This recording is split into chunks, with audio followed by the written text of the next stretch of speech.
I'm the Magpie, and in this video, I want to show you this, which I have decided to call primitive, because it's a very primitive synthesizer. It's sort of a Beehive V2, if you will. Beehive being a 4106 based drone synthesizer that I made a couple of.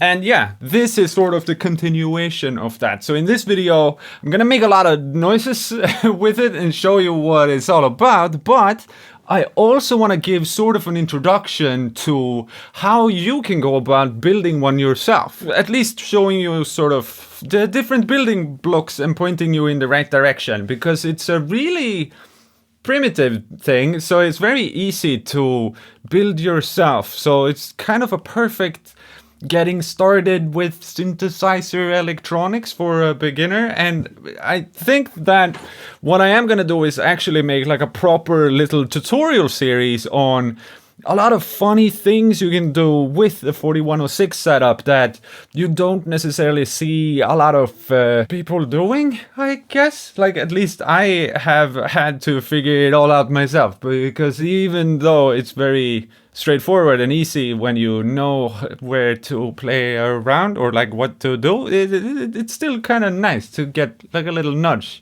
But before we jump in, I need to contextualize a tiny bit, because yeah, this video is not going up on a Monday. And yeah, essentially there's something really big, like really big, super exciting, that have been in the works for a long time, that is definitely gonna take my work in Magpie Pedal stuff into the next phase of Magpie Pedals shenanigans.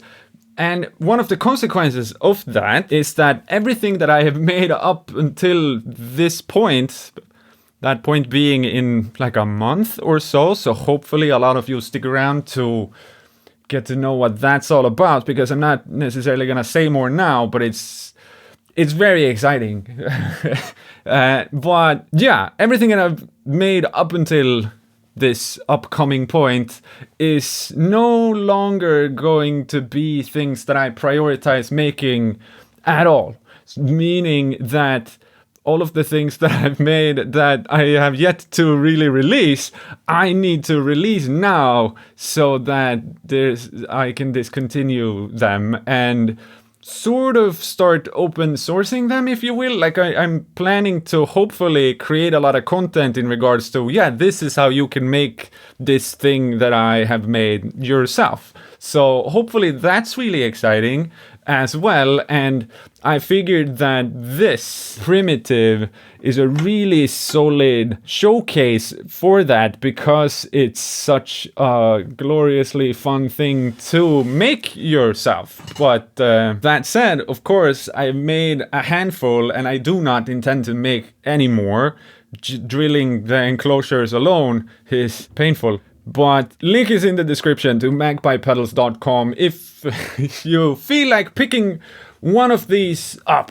One of the few ones that I will make. Anyways, let's start making some sounds. So, primitive has 6 banks of 6 oscillators. So these colorful knobs are volume knobs controlling 6 oscillators each. So all of these you can just set individual pitches. And then, of course, I've also done individual outputs on the back, and I've tried to color code those as well, just to make it as clear and fun to use as possible, I guess. All 6 sum up to the last output, but if we just turn up the last output, so the red, you can't really hear it because there's no power going to the 4106 that is, doing all those 6 oscillators. But if we just sample some voltage, you can now hear it. So we can set all of these 6 oscillators very freely. And then over here we have one little control circuit for each oscillator bank. So it's a sample and hold. So we have an analog LFO, and you can see that light going on and off. And then we have a sample and hold circuit that is actually the same in Cozy and also in Nasty.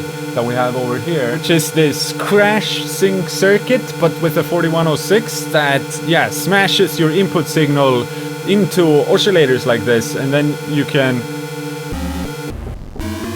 do like that with those oscillators. So video on that coming very soon also, but yeah. So what we do is either with this button, or if you hold the button, it will go into like automated mode. We are simply sampling the voltage from this LFO and running that voltage into controlling the 4106 in its entirety.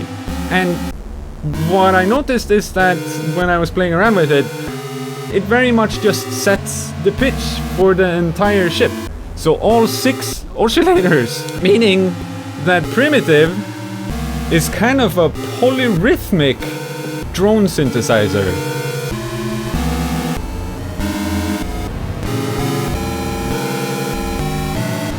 That can also cover the entire stereo spectrum if we start plugging stuff up. So you can create this complete chaos if you want to, but just with my other sample and hold ones, we can also make it so it just follows the LFO instead. So if we hold in again,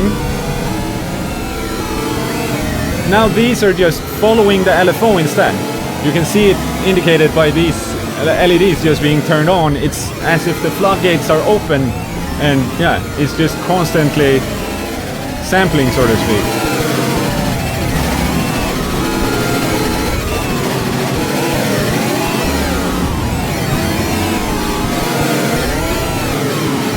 So yeah, if you're into that type of thing, then that's kind of fun. But when you're in the manual mode, and manual mode being that you play it by pressing buttons,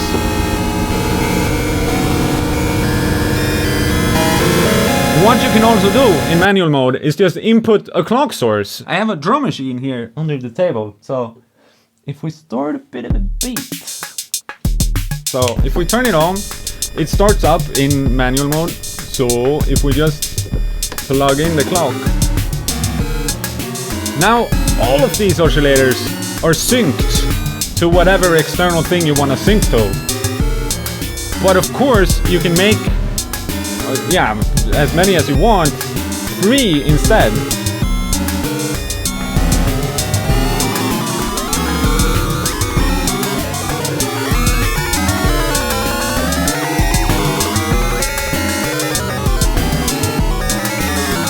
And maybe have one following a pretty fast LFO. Or a pretty slow one.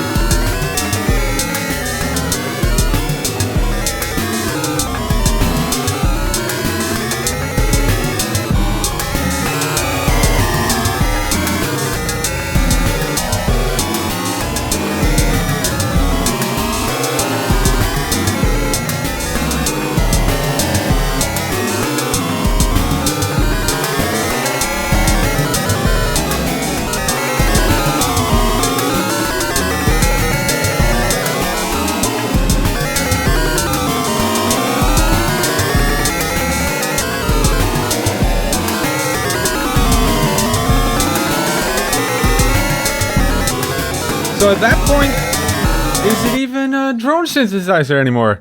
I'm not even sure.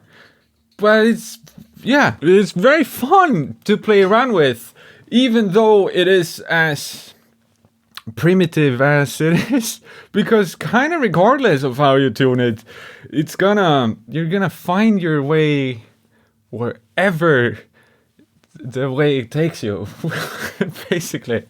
But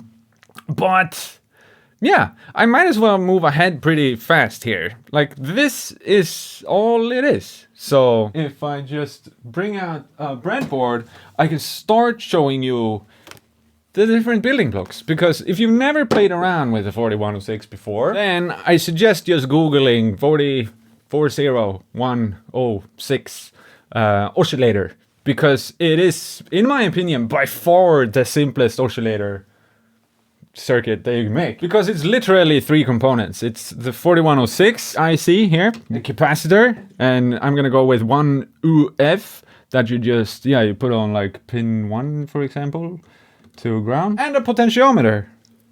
Let's go 100K, we can put that here. Oh. And there, now we have an oscillator. We don't even have to connect stuff. No, but yeah, it's a Schmidt trigger IC. So we have 6 individual, it's like an input-output setup here. So we can make 6 copies of this, just a cap and a pot. And then of course we gotta power it, and we need to ground it. We go like that, and like that. And we just wire the pot between the input and the output. This is the yellow oscillator. So from the output on the 4106 first channel, we are going to the output. And there we go.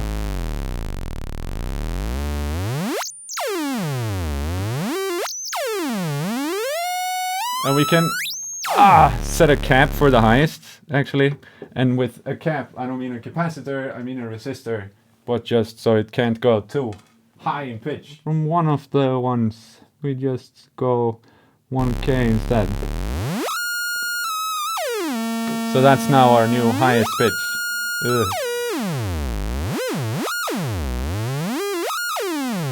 Well, yeah, you know, that alone, kind of fun to play around with. You can, of course, give it some reverb.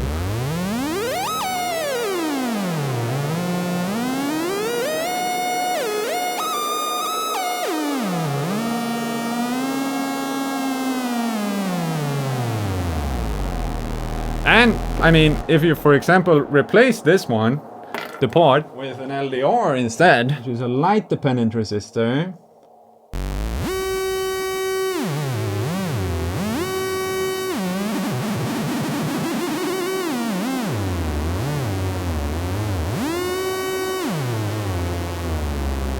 Then you get something like that, sort of a light theremin, if you will. And what's cool about this is that now I can just copy-paste that thing 5 more times, and we can have 6 oscillators at once. So let me do one more.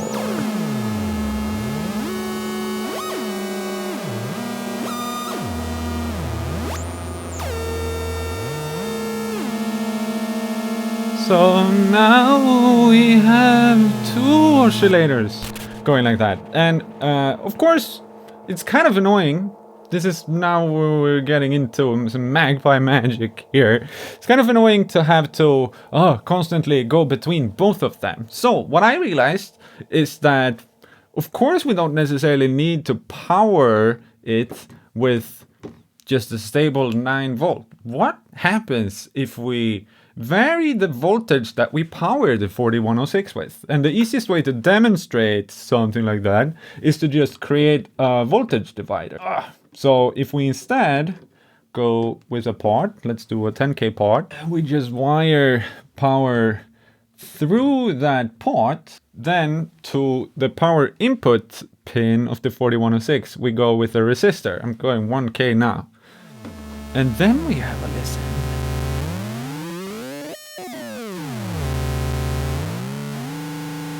We are losing some volume, but you can hear that we're getting a weird result.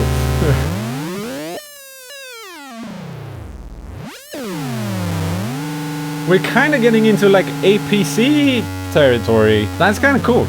And yeah, just based on the different values on those two, you can already start creating something really, really fun. Because of course, you can add more oscillators also. So you can control 6 oscillators at once and do like drop down things that also start glitching out when you go lower in voltage. And yeah, what I took away from this is that if I replace it with something like a sample and hold circuit, that I'm just going to point you in the direction. Just Google LF398, which is a little sample and hold IZ.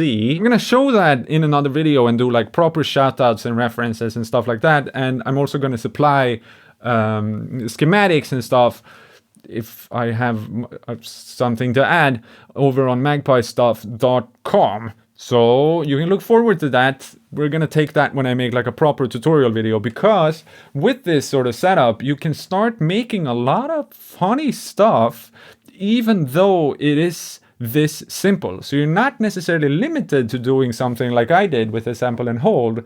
You can start doing even more so expressive instruments, like more that you have to like play type instruments. So that's really fun. But this is a solid start. So Google LF398, that's a sample and hold circuit, and then Google some sort of analog LFO that you just run into the sample and hold, and then you need a clock source to like clock it so it samples and holds.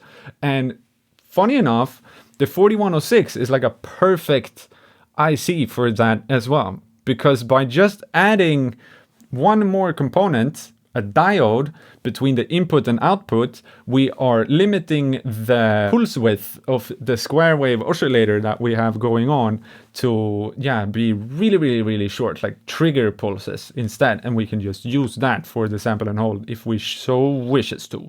So I'm gonna show you that later. So these two coming up in the next video. I think now I'm just gonna make some more sounds. Totally forgot to tell you, you can also do kind of tap tempo on the buttons, just to add to the polyrhythmicness, I guess.